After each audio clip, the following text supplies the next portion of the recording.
So I think you said this is a representation of the evil eye. It's obviously crying. So I think that, and I think of in Egyptian culture, you would see this iconography, represented.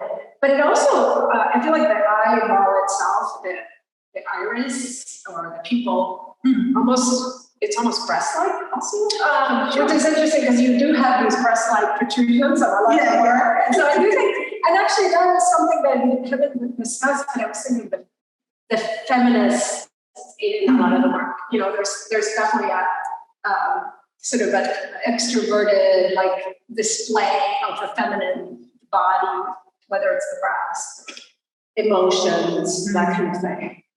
I think iron and steel are sometimes one of the most misunderstood materials, because iron and steel is always seen as like a hard, cold material or an industrial material. But these, it can be soft, it can be delicate, but these are really thin castings.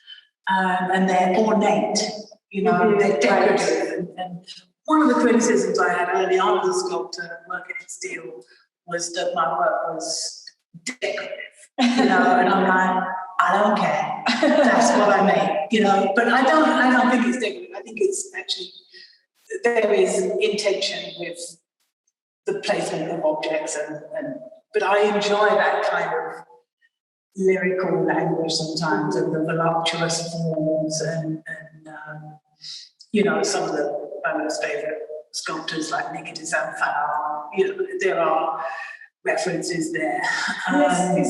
Is Louise Vuitton, the eyes? Yeah, Louise Vuitton did some eyes later on in her work, but the eye, it's not the evil eye, it's the all-seeing eye. Oh, okay. Or the idea, this is the latest pieces that I've done. I literally finished these a few days before coming to the exhibition. So this is a water jet cut steel, and then very fragile iron. This could break really easily. It's too much pressure put on it. So I made these during COVID on residency at the Rivers of Steel in Pittsburgh, and wanted to push the material. So really, if someone looked at this, they might think it's wrought iron or steel, but it's actually wax, and it's melted out and cast in emerald. And there's a lot of imagery related to Celtic and different symbols of power, but also protection. So it's similar to the amulets and that references. So this is also like a hazard sign. I was going to ask. So I call it crying eye hazard. Mm-hmm. Hazard signs are up the other way.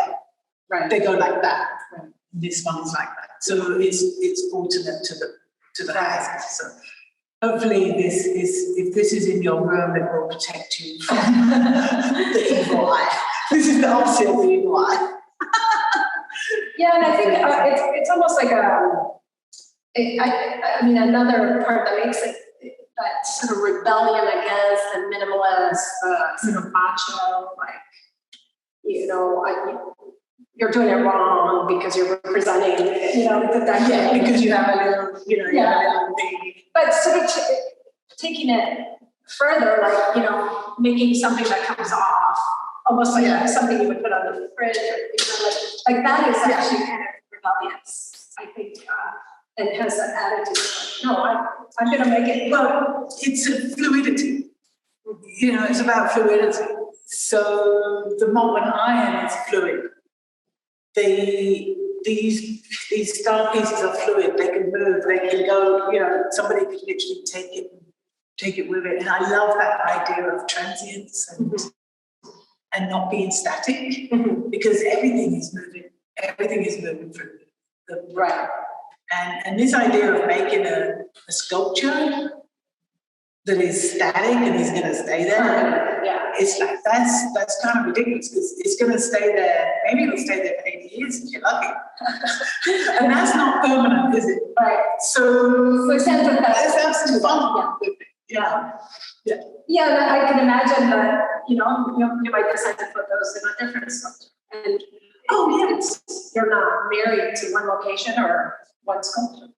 Yeah, I think you've got to give yourself that freedom as an artist to do that. Yeah, and then it also makes it more inviting. Yeah, it's not so threatening. There's a playfulness, and I see an opportunity here too.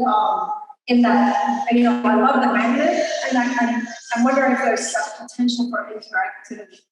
Having the audience interact with some of the sculptures by allowing them, if there was a place for people to sit and have the runestones as a way to get to sort of meditate, with this one, just switching around these objects, there's something really compelling about that once you understand that you can move it. Because I think most audience members are so afraid to touch. And so how do you get the audience to interact when they're in the gallery as opposed to? Right, and whether that is, I'm not sure if that's something that is part of my main practice, but I like to, if this was somebody's, then they have the option to change. So it's not so much. They collect it. Yeah, they collect it, but it's not so much I do want to give people an experience with the work and to feel comfortable in the work. And that's very difficult in like a white cube gallery. Right. And that's why I'm so interested in showing public sculpture, doing these iron claw performances where people can come and watch it. Yeah. You demystify the process. But I found doing these iron claw performances, you are demystifying the process. You can see the iron, you can see it hot, you can see it cool, you can see it open, you can see it in the sky, you can see all the tea in their levers and everything. But it actually becomes more mystical.